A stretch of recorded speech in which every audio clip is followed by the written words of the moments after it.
Anyway, my next guest has got a chicken on his CD cover. It's a new comedy CD, the very best of Paul Morrissey, and it's available from his website. Please welcome back to the show, chicken lover Paul Morrissey.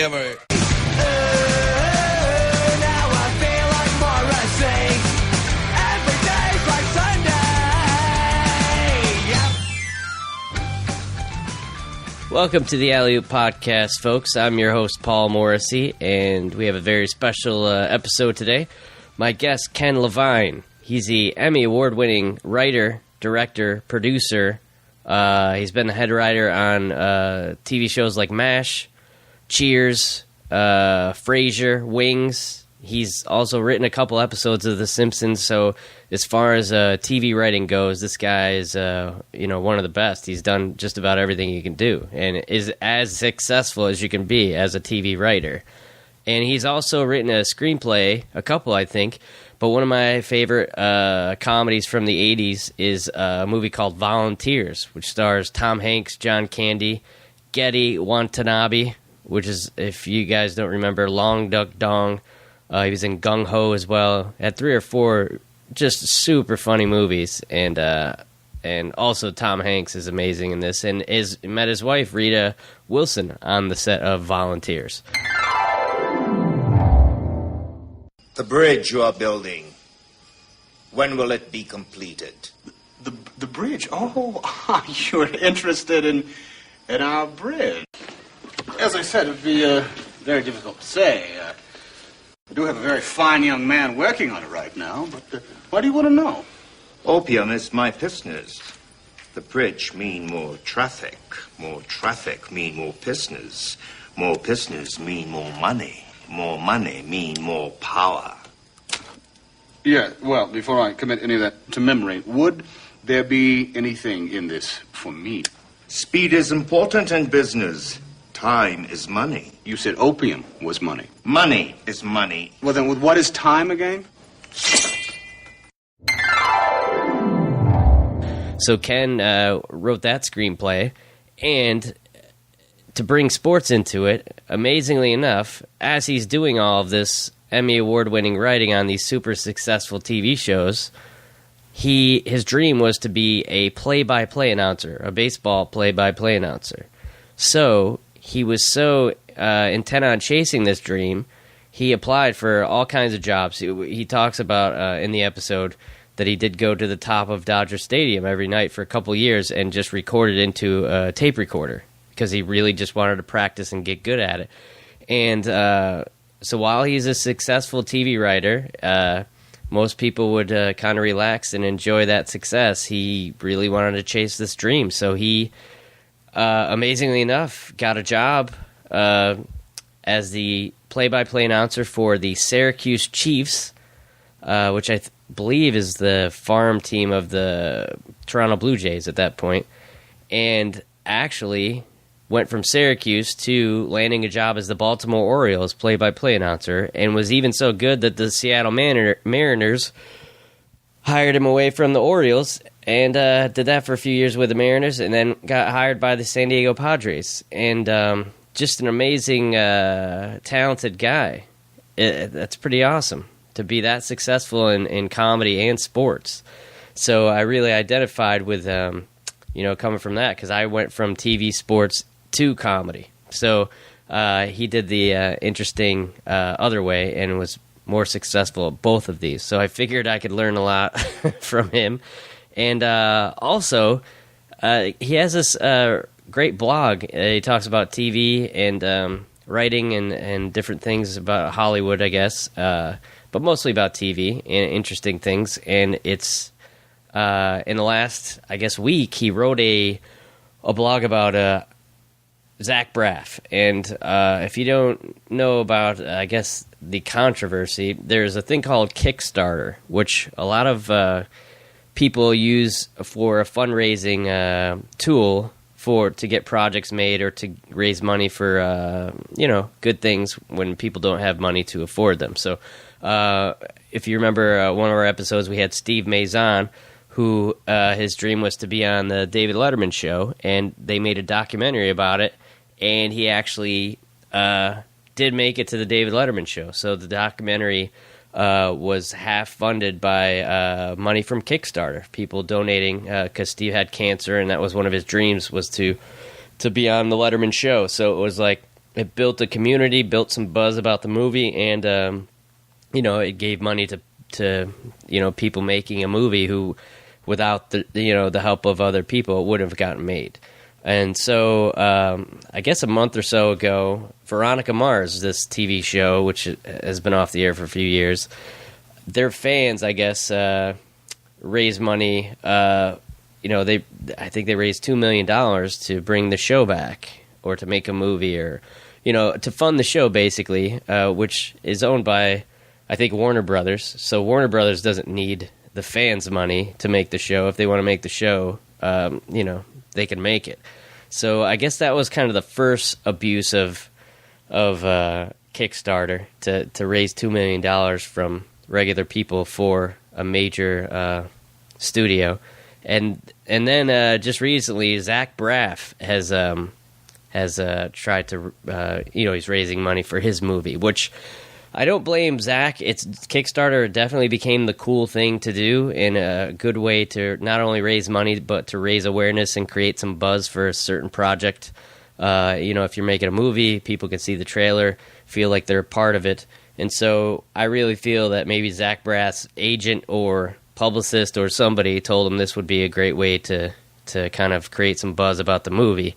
And Ken Levine on his blog said he's not going to give Zach Braff a dime, and basically kind of runs down the points, most importantly, that Zach Braff has about $22 million and doesn't need our money and can make get a movie made without our money, can get in rooms with really rich people and studios and producers that will fund his movies. So it was interesting, and it even got enough buzz that Zach Braff had to make a video responding to.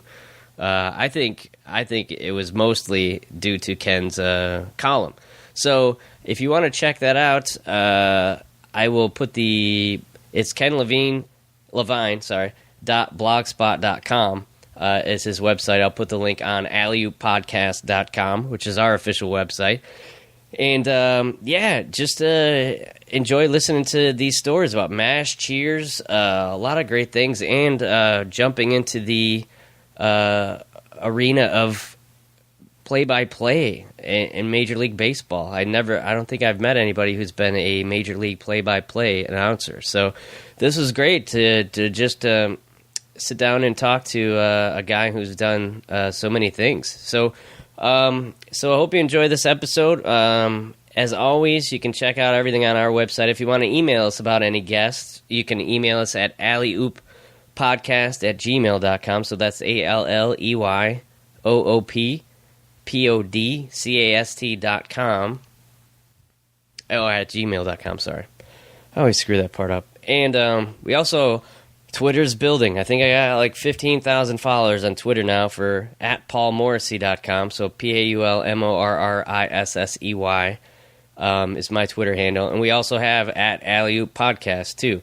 So if you're on Twitter, you can send us some stuff. And, we have the Facebook fan page and all that stuff. I don't want to go over it.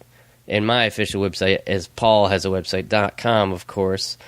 And so, if you want to help us out, you can, if you shop on Amazon.com, you can go to either alleyoopodcast.com or paulhasawebsite.com. Click on the Amazon link and do your shopping. It won't cost you any money, but it does kick us back a few pennies just for you going through our site. Makes them think that we're the ones that making you spend money. And let's see, what else? Oh yeah, in June. I'm in the Great American Comedy Festival hosted by Drew Carey and special guest Stephen Wright. He's going to be receiving the Johnny Carson Award. So that is in Norfolk, Nebraska, June 12th to the 15th. So if you find yourself in Nebraska during that week, hey, there's some pretty good comedy shows there. And also I'll be headlining the House of Comedy in Minneapolis, Minnesota, June 19th to the 23rd. And back to Los Angeles, I'll be performing at Flappers Comedy Club in Burbank, California on July 5th and 6th. So for more info, you can go to pausawebsite.com. So I hope you enjoy this episode with TV writer, play-by-play announcer, jack of all trades, Ken Levine.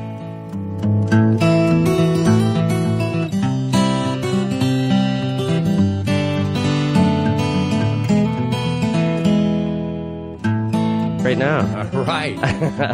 Well, I'm here with my guest, Ken Levine, right? Am I pronouncing that correctly? Mm-hmm. One of the most, I don't know, is it diversified or many talents? What would you like to be described as? A guy who can't keep a job. But I mean, just right off the bat, you've been a major league play-by-play announcer. You've been an Emmy-Award winning TV writer. You've written screenplays. I mean, you've done a little bit of everything as far as I can tell. Is there anything do you raise award-winning squashes in the backyard or anything like that? Or? No, I've always wanted to be a Benihana chef. Yeah. Maybe that's next. You got to work your way up. You see those guys. Exactly. The guy with the red and the yellow hats. Yeah, well, I'm just afraid I'm going to lose some fingers. But. Well, first off, I'll get to some background in a second, but I just noticed, I guess, when was that, a couple weeks ago? Your blog is very popular. If you want to, my blog, which is kenlevine.blogspot.com. Just go to Google and go Ken Levine blog, and it'll take you right to it. Yeah.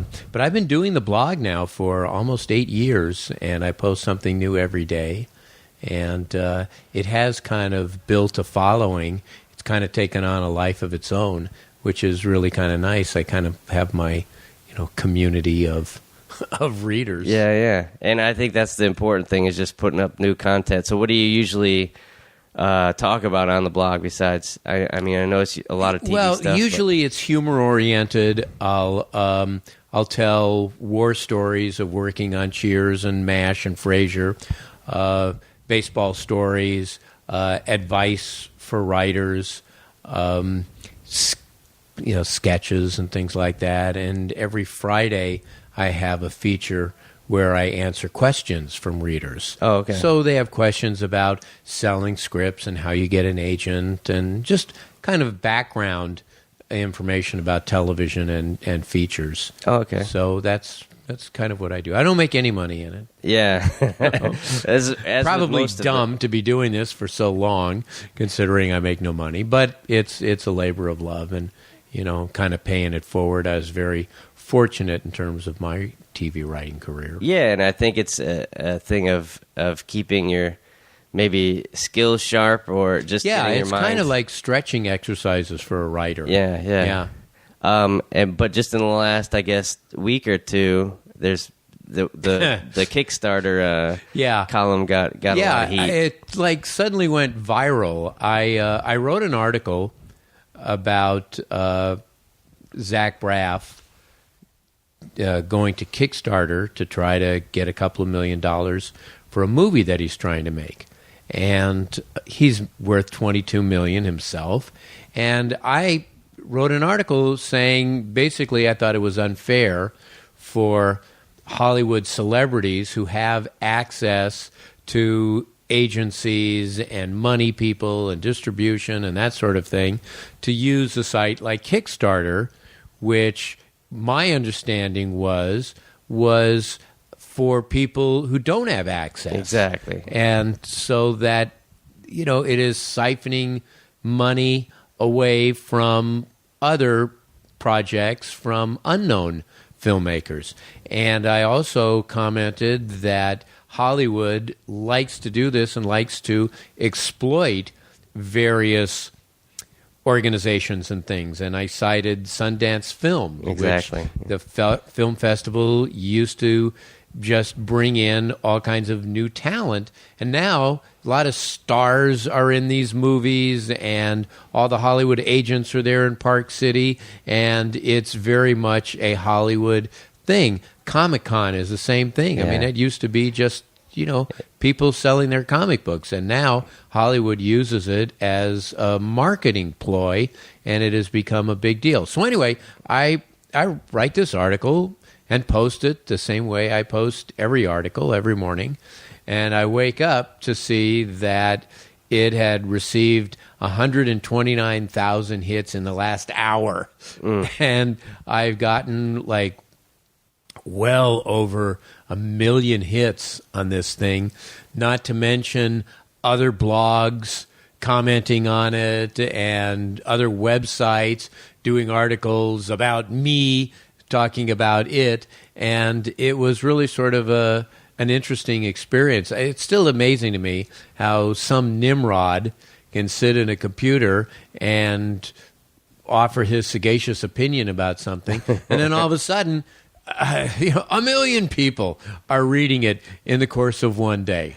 Well, I think also you did it in such a way where it wasn't necessarily attacking Zach. I mean, I'm sure he had people telling him, hey, this is the cool thing to do, and it'll promote this movie before it even comes out. And it was all a marketing ploy. Right. No, and I'm very clear in the article where I say, I like Zach Braff. Mm-hmm.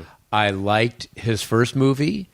And I said, if his next movie is good, I'm happy to praise it to the heavens on my blog. I have nothing against Zach Braff, per se.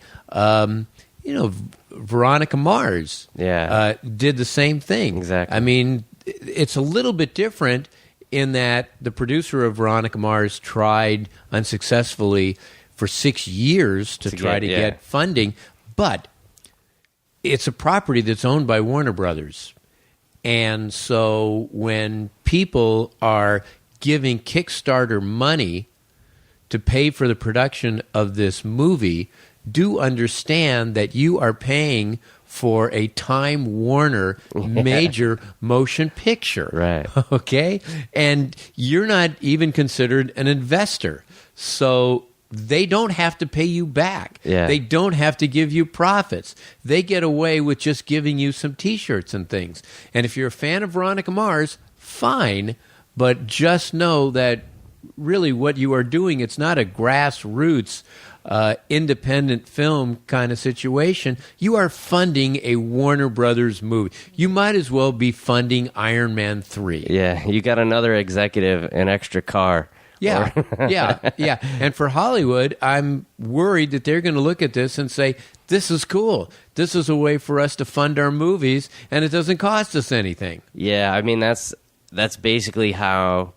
I mean, a lot of this stuff... And the weird thing is, with podcasts, it seems like a lot of people have them in Los Angeles, but in New York, it's still kind of an unknown thing. I don't know why that is, or whether New York, they're kind of backward over there. But I mean, I rode the subway for 2 hours a day, so I'd be listening to podcasts all the time if I was in New York. But for some reason, everyone here already thinks that the podcast thing is like, oh, everyone's got a podcast. It's like, no, well, if you're consistent with it and you continue to do it and develop it, and make it a good thing, right? Instead of just being an extra thing, just to say, because they say, "Oh, I'm a commercial actor, I have a script, and I do a podcast." That's like the extra thing that you read on the resume. Well, the thing is, when you offer a podcast, or you have a website, or you have a blog, you have to have some reason, some incentive for somebody to log on to you. Mm-hmm. If you're going to have a podcast and you're just going to talk about your life or your days or whatever, unless it's entertaining or informative, there are a million podcasts out there. Why should anybody listen to you? Yeah. And I'm very aware of that when I write my blog, that I want my blog posts to be entertaining, informative. I want somebody to log on and want to bookmark my blog because they know I'm going to come up with something interesting every day. Yeah, and that was the point of this, was, coming from, because my background is, I was a college basketball player, and I coached for a year, and my father was a college basketball coach and a high school coach. And so, after that, I got... It just stands to reason then you'd have a podcast about comedy. Yeah. But I got into TV sports, I think more because of Weekend Update than like a TV news person. So I was like, oh, you get to be on TV and you can be funny and write your own stuff. This is great. But then when I started doing it, that was when ESPN is like, oh, you could be like Dan Patrick or Craig Kilborn, and then my first job was in Redding, California, and you don't get to do that. You started there. on top. You got to work your way up from the bottom. We wrote a Cheers episode. My partner David Isaacs and I wrote a Cheers episode where Sam became the sportscaster, the local sportscaster, and in order to try to make a name for himself, he tried doing raps, he tried having a puppet, he tried doing all of these, different shticks. Mm-hmm. And really one of my favorite lines of that episode, excuse me, is when Cliff says, Sam, why don't you do something really novel? Just read the scores. Which is when I watch ESPN now, it's like I know that guy had 8 hours to come up with the 3-sentence intro before the story, and that's the time of his life right there. Right. So that's when I figured out that I wanted to express myself a little bit more and be a little bit more funny without because the big tie-in with that job was I was a sports reporter, but I also had to do news. Oh. So yeah, well, there's your kind of credibility. Yeah, there. Yeah, and also I don't want to. I'd rather cover like a chill, and also what's happening in Redding, California. That's news. Like you can cause a car accident or start a fire or something. Yeah, the Red Lobster is closing early. So, but I actually got promoted to sports anchor for a couple of years, but then I started doing stand up, and the stand up part was like, oh, this is where I really get to say what I want to say. So I gradually kind of went into that. But I, unlike you, I think I kind of put the sports thing away for a while because it's like I'm a comedian. I don't want to be the sports comedian. You know what I mean? I didn't want to meld those two things. And then finally now it's like, well, no, you know a lot about sports and you're funny. That's like a really good thing because all these sports radio guys are trying to do TV shows. I mean, I've always felt you you utilize whatever gifts you have. Mm-hmm. In my sports casting career, doing play-by-play for the minors and then for 3 major league teams, I wasn't a former player, so I don't have that to draw upon. I don't have a voice like James Earl Jones, but what I do have is a sense of humor and a personality. Well, and I would have fun on the radio. I would be calling baseball games, and I would utilize the fact that I have a sense of humor, which made me unique. Yeah, and let me set that up. And this is after a very successful TV and movie writing career in Hollywood.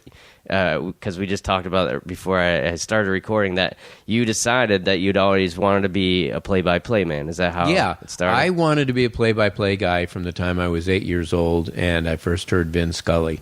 And I got into radio. I was a disc jockey out of college and got tired of playing kung fu fighting 5 times a night and was always interested in comedy and gravitated towards comedy writing and met my partner David Isaacs, and we went on to write for the Jeffersons 4 years on MASH, where we were the head writers. We produced Cheers. We were with Cheers for 9 years, Frazier for a bunch of years, Simpsons, had a few of our own shows, and we wrote the movie Volunteers with Tom Hanks and John Candy. Yeah, which originally, I want to say, one of my favorite all-time movies. Oh, thank you. And just watched it not too long ago. And one of the things was I think I saw your blog, and then I saw that you had written that, or I was checking up some of the facts on IMDb, because I think it might be one of the best comedy casts just to have Tom Hanks, John Candy, Gedde Watanabe at that Watanabe point. was very funny in there. Yeah. And Rita Wilson. Rita Wilson. Tom met Rita on that movie. Yeah. So one of my favorites, just to give you a little compliment there. We did an uncredited rewrite, but basically we wrote Mannequin, the movie Mannequin. And so I was a very successful TV writer, but it was kind of nagging at me that I always wanted to do play-by-play. So I just threw caution and ego to the wind and in the mid-'80s, I grabbed a tape recorder and would go to Dodger Stadium every night and practice recording play-by-play of the games. And I did that for 2 years and sent tapes around to minor league cities trying to get a job doing minor league play-by-play. And I got a job in Syracuse, which is the AAA affiliate then of the Toronto Blue Jays, now the Washington Nationals. And all the while, I'm writing cheer scripts and sending them in.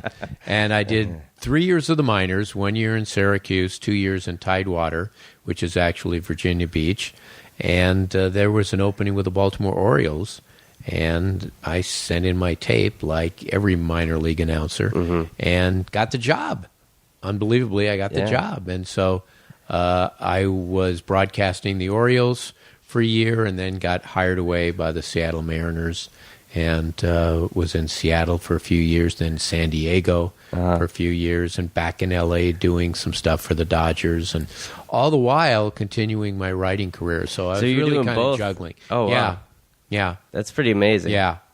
Yeah, I got 4 hours sleep a week. But yes, I was juggling both things. So now, was the play-by-play thing everything you'd hoped it would be, or was there any unforeseen kind of play? Oh, I didn't realize it was going to be Well, you know, it was a lot of fun.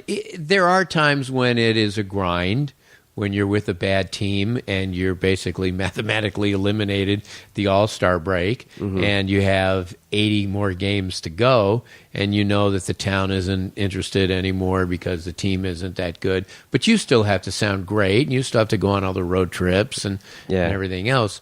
But I just love baseball. The only time I was really concerned was when I got my job in Syracuse, and I'm on the air the first day calling my first game, and I'm not nervous because I've been on the radio an awful lot.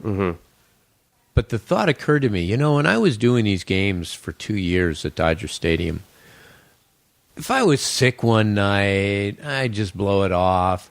Or if I had a screening to go to or something, you know, or the Dodgers would go out on the road and I have a few days. I wasn't doing it every single day. Yeah. And I thought, well, what happens if, now that I'm committed to doing this, I have to do it for 144 games, and after 2 weeks, I go, you know, this just isn't for me, and I have 120 more games to go.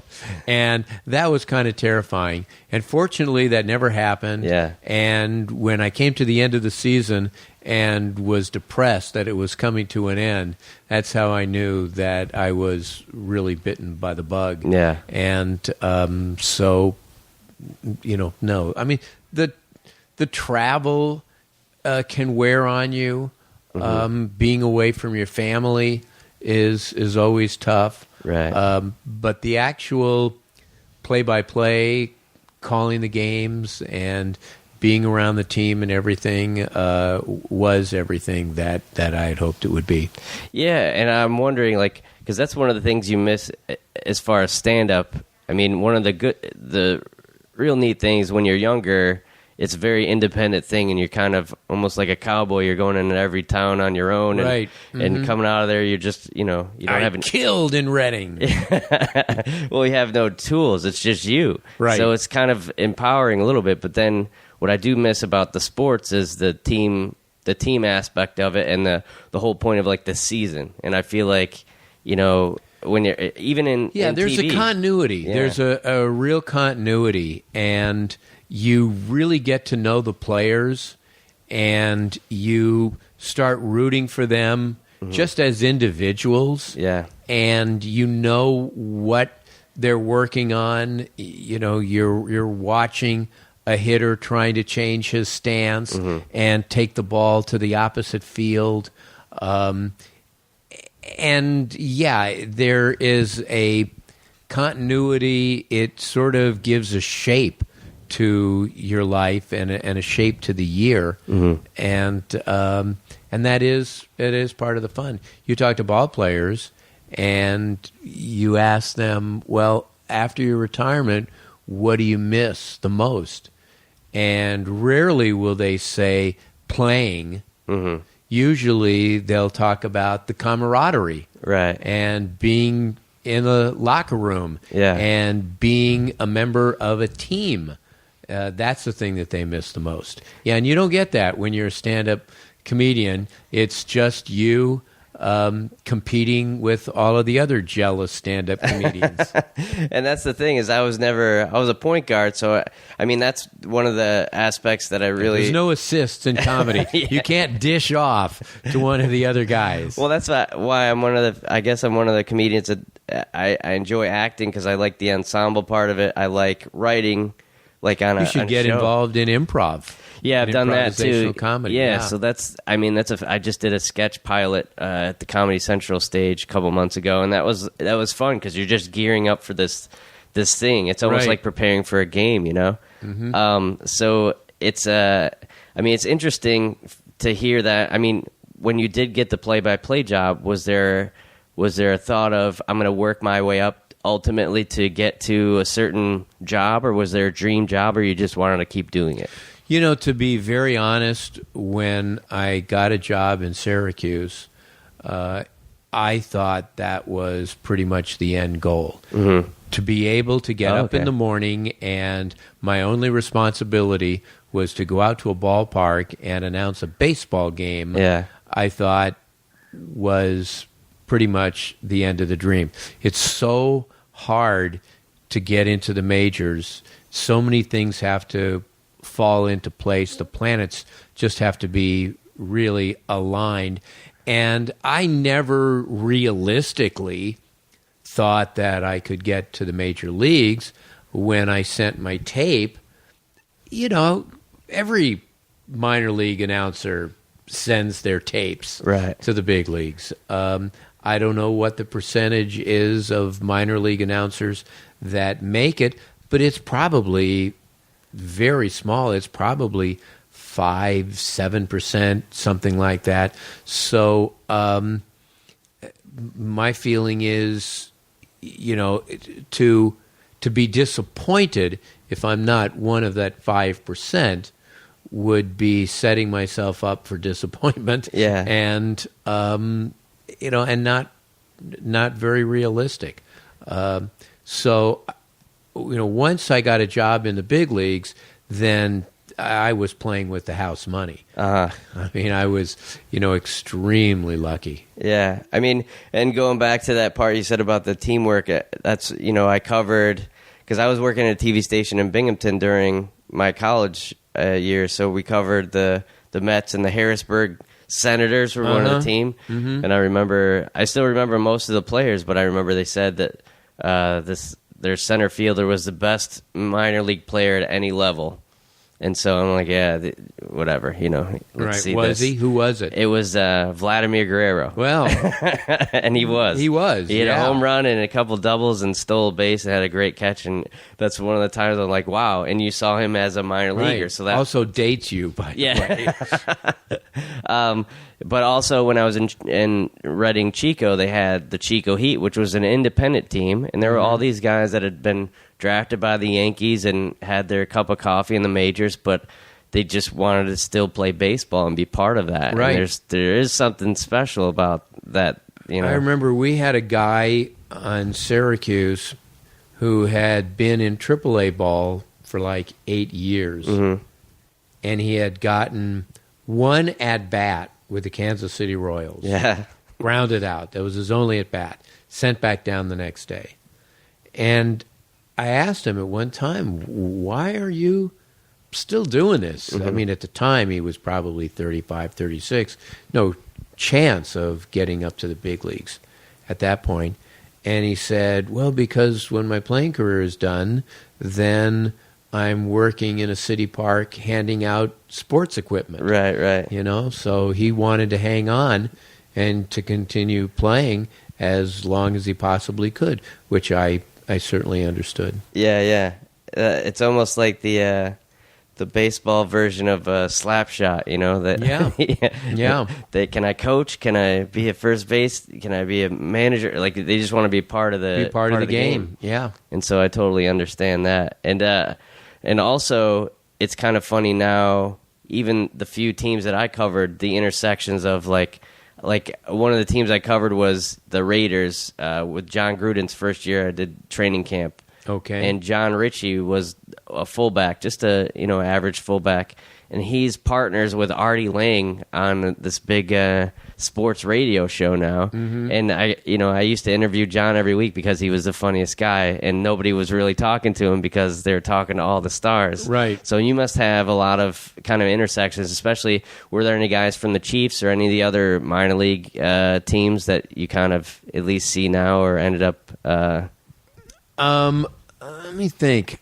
David Wells. Oh, okay. Yeah, Boomer Wells was with us, and he and I still communicate from time to time. What's really weird for me is how little kids of people I knew, like when I was in Tidewater. Steve Swisher was our manager, and his little kid running around was Nick Swisher. Right. And Jason Grilli, who is the closer for the Pittsburgh Pirates now. His dad, Steve Grilli, is a former player, and he has a sports bar in Syracuse. Oh, and what is I it? became very friendly with him, and I knew Jason when he was just a little squirt. I just performed there not too long ago. There's a big casino up in that area called Turning Stone now. Is that right, in Syracuse? Yeah. Say hello to everybody for me. I will. I'm sure they'll remember me. Well, I'm going to be... My next episode is with Mike Royce. I don't know if you know him, the TV writer. Uh-huh. He's from Syracuse as well. He All went to right. Ithaca. So we're hitting central New York with these episodes now. Bring back some Matt's beer. Yeah, and some chicken wings, and what else is dinosaur barbecue? That's the big... I don't know if that What I was used to going love, yet. there was a place in Syracuse called Arturo's Decent Italian Food. Oh, yeah? It was actually very good, but I just love the title, Decent Italian Food. Decent. Yeah. It wants to keep your expectations within the realm of good taste. Yeah, you're eating a pizza and you're going, well, if I ate it anywhere else, I'd say, yeah, this is okay, but here, this is better than decent. This is great. Well, and also I will tell you, even growing up in that area, it's not a very cheerful area during most of the months. So how did you adjust to? I mean, I know you were there for baseball season, but it's still from growing up in California. It was very cold the first month of the year. It never got as high as 40 during games. Yeah. And in the summer, it's 100 with thunderstorms. So how did you adjust to that? Or were you like, that's why there's no baseball players that come out of these East Coast colleges? I was having such a good time calling the games that I just sort of put it aside. And I knew at the end of baseball season I was leaving. Yeah. So I wasn't stuck there. And can you talk about so you ended up working for 3 different teams at least, or the major leagues? I worked for Baltimore, as I mentioned, then Seattle, and then San Diego. Mm-hmm. And San Diego, I did part time. Their lead announcer Jerry Coleman at the time was doing CBS radio games of the week and was gone every weekend. And the new president of the Padres was this gentleman, Larry Lucchino, who had been the president of the Orioles when I was there. So when there was an opening for this weekend slot, Larry said, well, we had a guy in Baltimore who was pretty good, and I think he lives in Los Angeles now, Ken Levine. So I took that job. That was great. I thought I'll keep this job for 30 years. Mm-hmm. But after 3 years, CBS Radio lost the rights. So, that was the end of that. But that was a great job because it was really insane because at the time, my partners and I created a show that was on CBS. We had our own show on CBS called Almost Perfect with Nancy Travis. And I was writing and directing that show. And I had sold a movie script too, and I was doing a rewrite on the movie script, writing and directing this TV series, and every weekend doing Padre baseball. Wow. Half the time I would just drive down to San Diego if they were home, but the other time on Friday night I would take a red eye to Pittsburgh or Montreal or Atlanta, wherever the team was, and I would do the games, and then I would fly home, and Monday morning I'm back on the stage directing. It was insane. Yeah, you're like Jay Leno. You Yeah, got 7 exactly. days a week. Exactly. Get Jimmy Fallon to do it for me.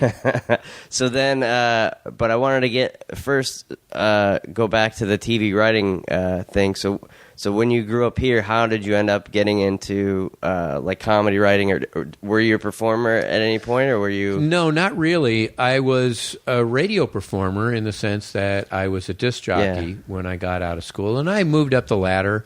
I started in Bakersfield and went to San Bernardino, and then was in Detroit, San Diego, San Francisco, Los Angeles. Which is what you have to do in TV and radio, right? I think. So I think you have this quote. What is it about the chain of command and the food chain of entertainment? It's movies, television, street performing, radio. Yeah, and I think stand up might be just below radio. Yeah, street jugglers, you know. But I was always funny, and I always knew that I would somehow use my sense of humor. And this was now the early 70s, and there really was a golden age of comedy on television, right, with All in the Family and the Mary Tyler Moore Show, Bob Newhart Show, Odd Couple, Rhoda, Maude, On and On, Carol Burnett Show. And in features, you had Woody Allen, who was still making funny movies like Bananas and Sleeper and Love and Death, and you had Mel Brooks doing Blazing Saddles. So it was really an inspired time for comedy. Right. And I met my partner, David Isaacs, in our Army Reserve unit when we had to go away for 2-week summer camp. And we both kind of had this desire to try writing, but neither of us knew anything about it. But we thought, all right, when we get back, let's try writing something. And I had to go to a bookstore in Hollywood and actually get a copy of a TV script, because I had never even seen a TV script. I had no idea what the format was. And so we started writing. We wrote a pilot, and we had a lot of fun with it. It wasn't very good. We didn't know what the hell we were doing. And at that point, we decided, this is something seriously that we really want to pursue. So it is that thing of, because I mean, when I started doing stand-up, I thought it would just help me with my sports part, and if I wasn't good at it, it wasn't life or death. And even I think Letterman, when David Letterman moved from Indiana, he wanted to be a sitcom. I saw him doing stand-up, actually, at the Comedy Store once. Yeah, And he wanted to be a sitcom writer, and he thought he'd be able to do it, but then he just found out he just didn't have a talent for it. And so, but you obviously... Whatever happened to him? He got into something else. I don't know. But so when you saw him at the Comedy Store, was that one of the things that you would see, like, the comedians around and kind of get involved in that world? Or? It's interesting. I never had a desire to be a stand-up comic. I do improv. I've been involved in improv groups and improv workshops for years. And I guess a form of stand-up is that I will be a banquet speaker. So I've got my 20 minutes of material. Right. But I never had the desire to do what you did, to just sort of put myself out there and hit the bushes and bounce around from town to town and open mic nights and bad clubs and people heckling you and that sort of thing. It didn't hold any real allure to me. Right. So that's the one aspect of comedy that I didn't pursue. I enjoyed it, and again, at the time, this was like the early to mid 70s when I got out of radio full time, and my partner and I were concentrating on writing scripts and trying to break in, I lived in West Hollywood within walking distance of the Comedy Store. Yeah. Back then, you go up to the Comedy Store on a Tuesday night and buy a drink for $2, $2.50, and sit at the bar and watch the comedians.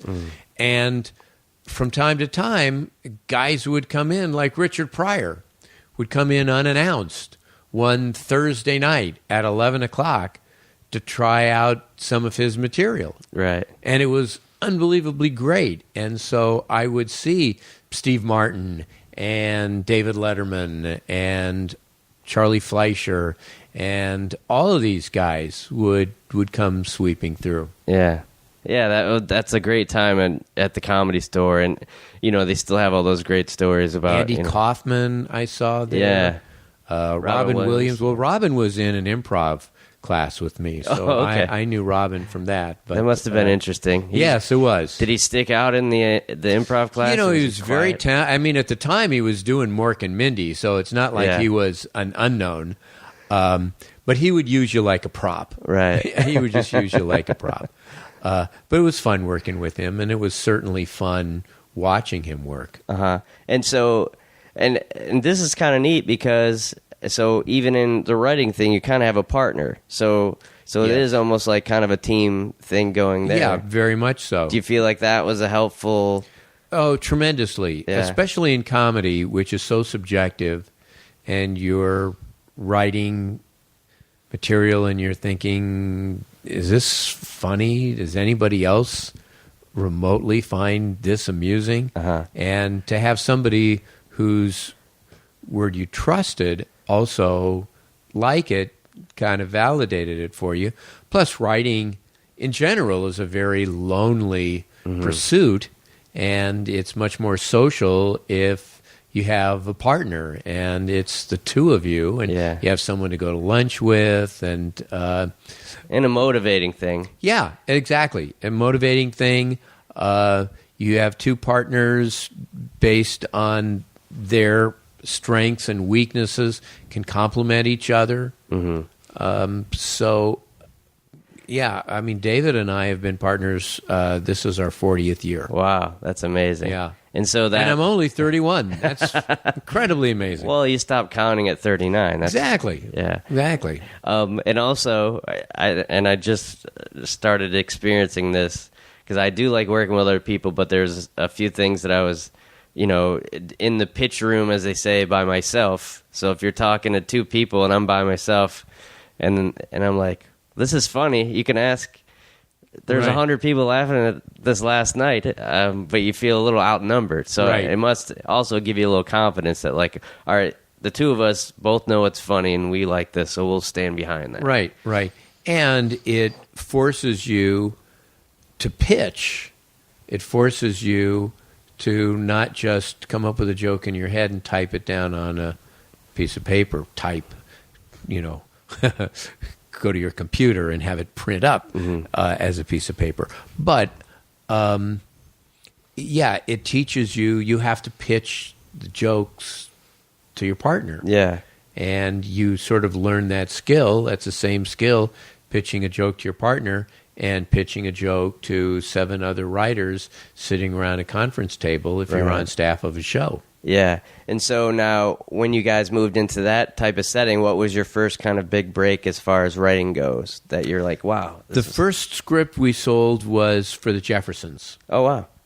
And then we did a couple of freelance episodes for shows that didn't go very long.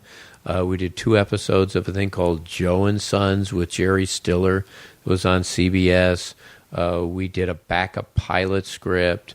We wrote some stories for Barney Miller. And it was another great show. I mean, one of those perfect, like... We kept writing outlines, and then they kept cutting us off. And then they'd call us back 3 weeks later and say, we read your outline again. It's really good. Let's come in and tweak it a little bit. So we'd come in, we'd tweak it, turn it in. Nah. It doesn't jump off the page. So we never actually did a Barney Miller script. But the showrunner of MASH, Gene Reynolds, read some of our material and liked it, and we went in and we pitched MASH. Wow. And that really was a huge break. The first MASH episode that we wrote was called Out of Sight, Out of Mind, and it was the one from season 5 where the gas heater blows up and Hawkeye is temporarily blind. Oh, right. And that script became our golden ticket. Oh, okay. We kept getting MASH assignments that year. We got on the Tony Randall show at MTM, which was the company that produced the Mary Tyler Moore show and the Bob Newhart show. It was like Camelot for TV writers. And our first staff job, in fact, was on the Tony Randall show. And we did that for part of a season, and then the next year we were offered staff work on MASH. Oh, wow. And so that was really, once we're on MASH, then our career is kind of off in the stratosphere. Yeah, because then you got, heat, as they say. You can kind of write what you want at that point. Oh, yeah, you're writing a great show. We're getting Emmy nominations and Writers Guild nominations. And we knew that the show was going to go into syndication. Yeah. It's kind of amazing to me that something that I wrote 35 years ago is probably on TV right now. Right now, yep. Right now on the Hallmark Channel. Turn off this podcast and go to the Hallmark Channel and see one of our shows. That work we did 35 years ago is still being seen and appreciated today is pretty phenomenal. Yeah, that must feel pretty good. And then you're probably thinking like this is as good as it's going to get, or do you think it's going to be this way for the rest of I think people when they move to Hollywood, if they get something pretty quick, they either think it's going to be this way the whole time or my partner and I were way too neurotic and conservative to think that. I mean, I always thought that at some point, the bus taking you out of Hollywood is going to pull up in front of my front door, and the guy's going to say, "Get in." Right. So we never took it for granted, nor did we ever go out and spend a lot of money. I never went out and got Porsches and 3 homes and things like that, thinking like, oh, yeah, the money is going to keep rolling in like this for 30 years. We knew we were on a hit TV show. Those have a window of so many years, and if you're lucky to be on one of them, take as much advantage as you can, but don't assume that it's always going to be like this. Right. And then we were very lucky, again, because we got on Cheers from day one. Mm-hmm. Yes. And Cheers, when it started, did horrible in the ratings. Cheers was like the worst. But NBC, A, loved the show, and B, had nothing else, so they kept us on. But when we worked on Cheers that first season, we had no idea that it was going to be a big hit show or that it was going to be a classic.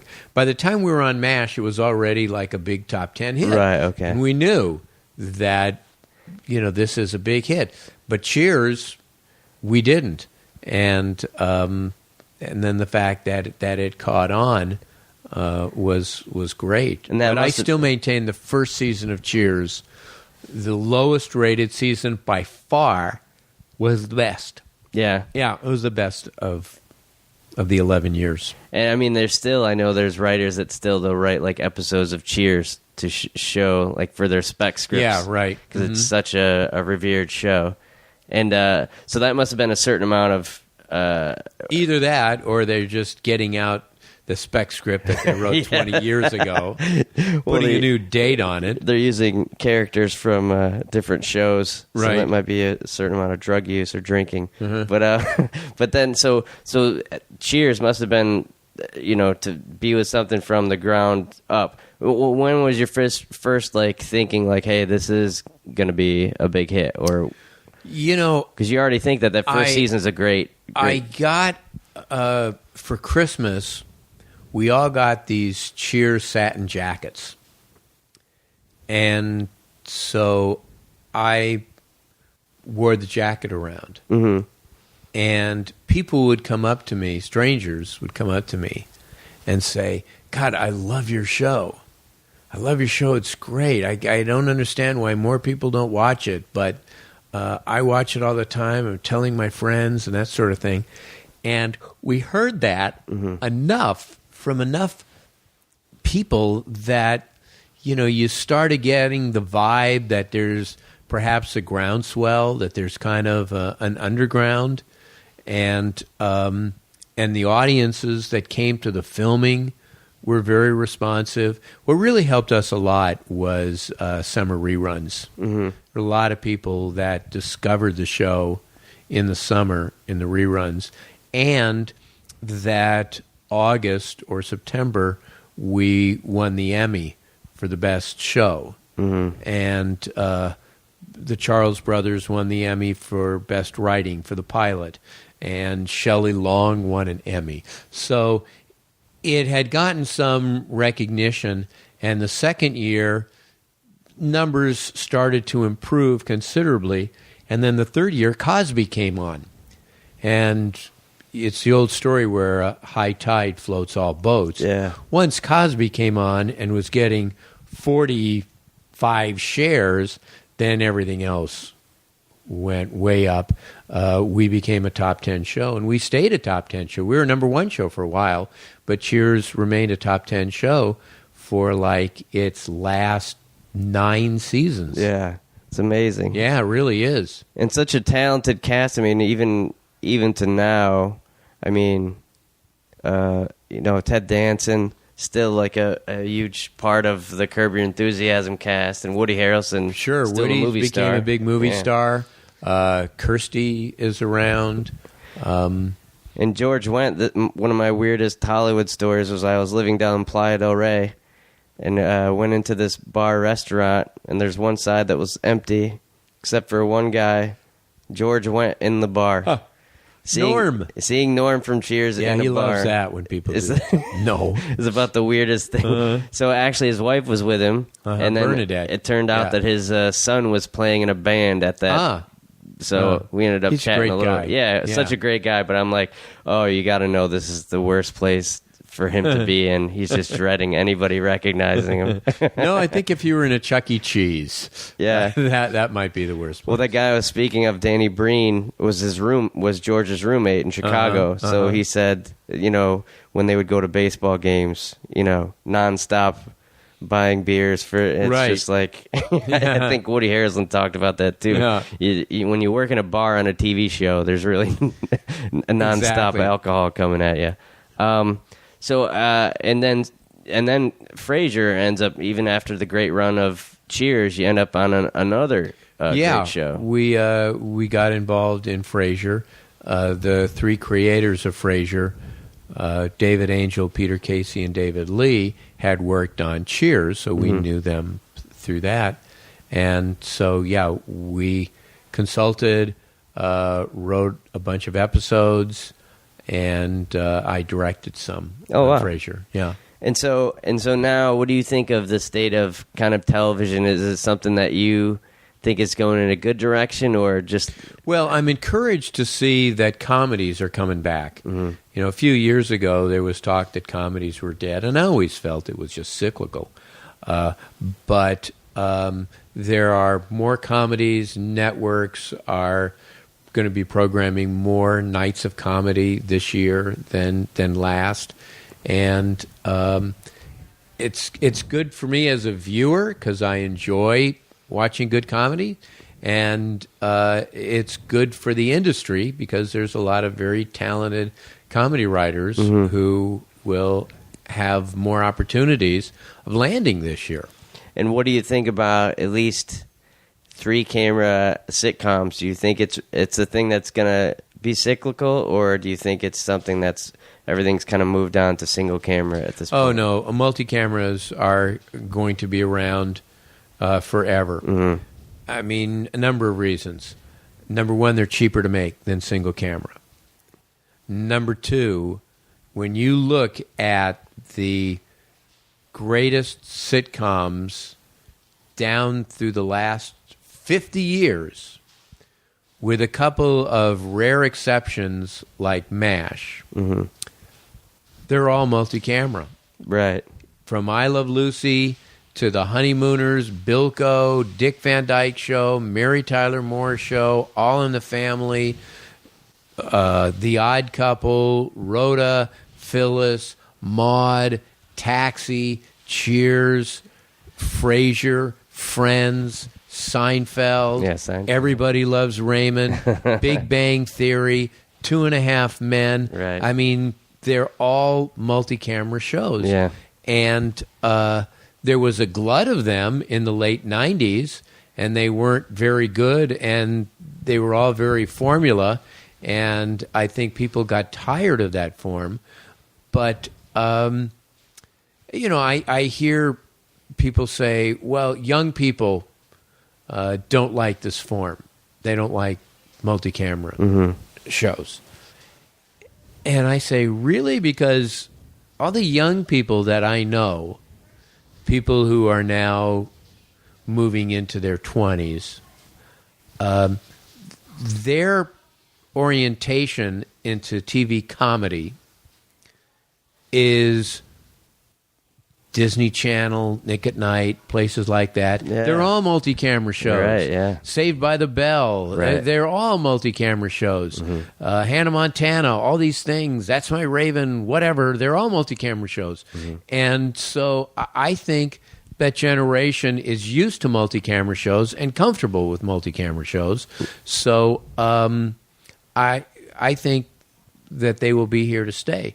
I also think that multi-camera shows tend, and I know this is a very broad generalization, but they tend to be funnier than single-camera shows because they are held accountable, because there is an audience, and you make your jokes funny enough that an audience of strangers will laugh. Right. As opposed to just making your show kind of quirky and, hope that people find it funny enough. Yeah. And I'm not saying there aren't very good single-camera shows, Modern Family, excuse me, Parks and Recreation, 30 Rock. There's certainly good single-camera shows, but I think the multi-camera format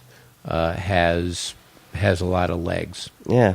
Well, I think the same thing, but I just think, especially the early 2000s, there seemed to be, I think it was like the Who Wants to Be a Millionaire kind of wiped out a lot of sitcoms because every network wanted the hot thing for that. Right. American Idol, right. Reality shows, and so a lot of guys, especially talented comedians that got their sitcom lasted 2 episodes or something, and then Well, the trouble is with reality shows that you have no shelf life for those shows.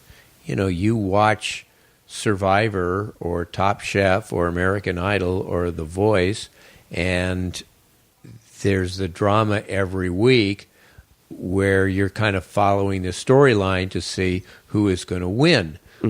Once you know who's going to win, to watch American Idol episodes and see if Fantasia is going to advance to the next round. Fantasia's going to advance to the next round. She's going to win. Yeah. And I think with situation comedies, you get more invested in the characters and you kind of care what happens to them. Right. More so than you do on reality shows. Do you really care about the contestants in Survivor? I mean, they might be entertaining because they're so crazy or assholes or whatever, but you don't care about them the way you cared about Ross and Rachel on Friends. And so I think, situation comedies are the kinds of shows that have staying power. You can still watch episodes of Friends and how many times have you seen certain Seinfeld episodes you like? Right, yeah, of course. Okay? I mean, you can get Seinfeld, I believe, on Netflix. Certainly you can get DVDs. They're on TV, depending upon the market, in between 1 and 3 channels. Nightly, you can find Seinfeld. Mm-hmm.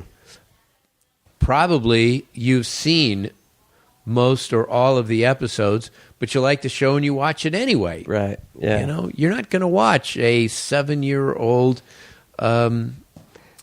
apprentice. Well, I'm with you on that one. I'm hoping that people realize that, because, like you said, I think this is a great time for comedy, and there's a lot of talented people. Right. And you know what? I've seen enough lawyers. I've seen enough murder shows. I want comedies to come back. Yeah. Hey, I'll get you out on this. I want to. Do you have any baseball people that you ended up meeting, or anybody that, because we didn't establish who were you a big baseball fan of a certain team, or Well, I grew up a Dodger fan. of course, yeah. And I've gotten the greatest thing is when I was doing Dodger Talk, being around Vin Scully. Mm-hmm.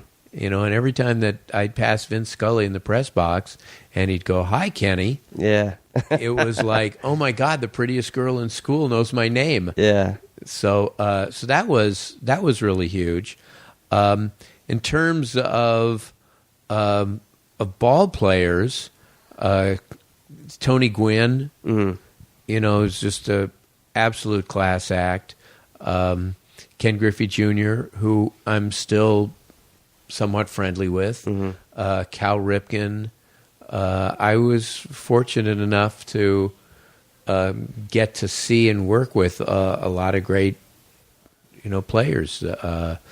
Randy Johnson was on one of our teams. Goose Gossage was on one of our teams.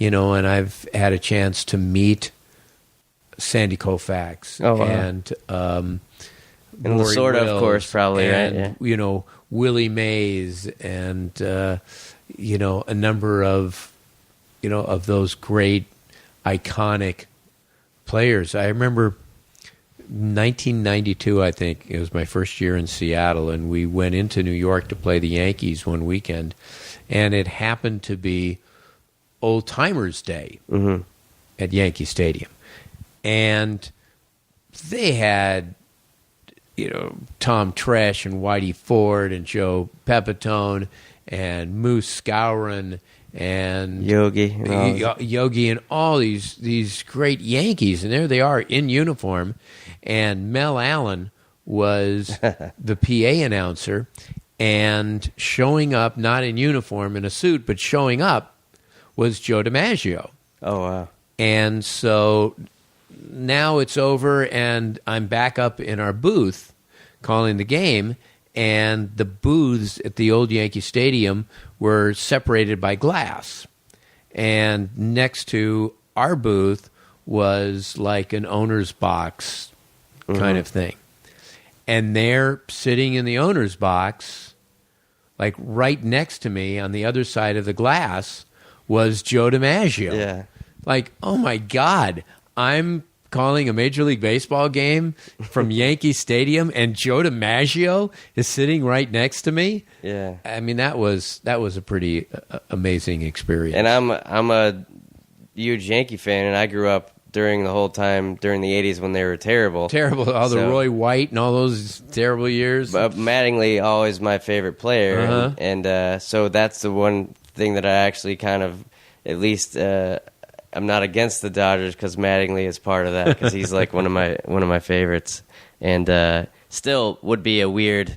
I think Don Mattingly and Larry Bird would be the two. I've met a lot of famous people, but those would still be the two people I don't know quite how. Well, I get would him on react. your podcast. Get him Yeah. on your podcast. Larry Bird's not doing anything, I'm sure. Yeah. Go to Indiana. Yeah. Hey, and I know if you want to talk about your sitcom, I know you're involved with a lot of writing stuff with your. Well, with your, here's what I want to plug. Yeah. I have a seminar that I do once a year, but that's like way off in the fall. Mm-hmm. But I've written some books. I've written a book called The Me Generation by Me, Growing Up in the 60s, which is a humorous look at growing up in the 60s in L.A. when there was all that crazy change, Mad Men kind of stuff. Right. With the Sunset Strip and the beaches and all like that. So I wrote a book about my growing up during that era, and I also have a book of humorous travelogues called Where the Hell Am I? Trips I Have Survived. And they're both available on Amazon in paperback and Kindle version. And the 60s book, I also have an audio book of it. Oh, okay, great. Yeah. So those are what I'm plugging. Go to Amazon and buy my books. Yeah, and we'll have the links to your blog spot on the site. Great. And do you and Zach Braff have any plans to lunch anytime soon? I know I'm going to bump into him at some point. You Yeah. just know, either at some party or at the very least, the next picket line for the Writers Guild. He went to Northwestern. My daughter went to Northwestern. Okay. So I imagine there will be some Northwestern function that I will bump into him. And you haven't gotten any response from him to that? Nope. Because he did make a video. I don't know if you saw that. Yeah, I know he made a video.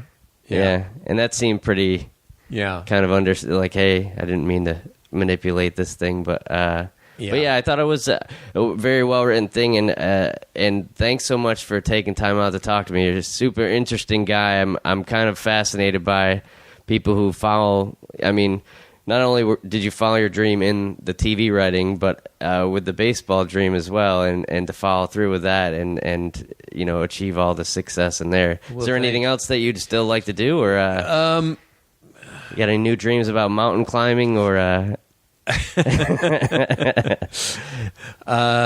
Texas Hold'em world champion. I think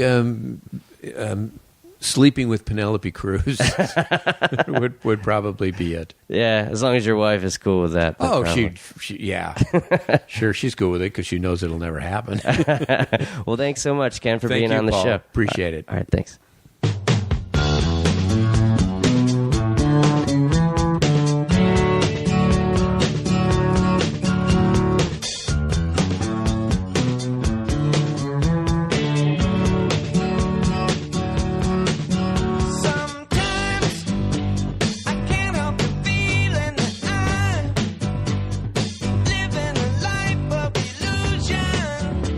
Hey, everybody. Thanks for listening to that episode of the Alley-Oop Podcast.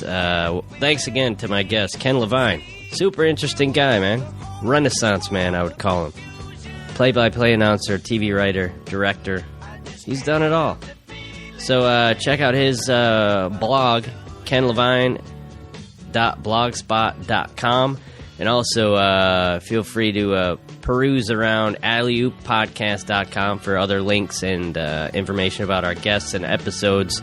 And make sure you subscribe on iTunes, Alley-Oop Podcast, and leave a nice review.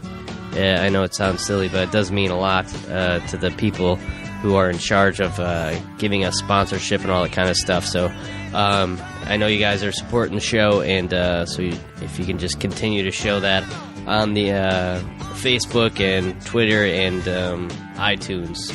The show's only going to get better. I got some great guests coming up, so thanks again for listening, and I still haven't figured out how to end this, so that's how we're going to do it so far.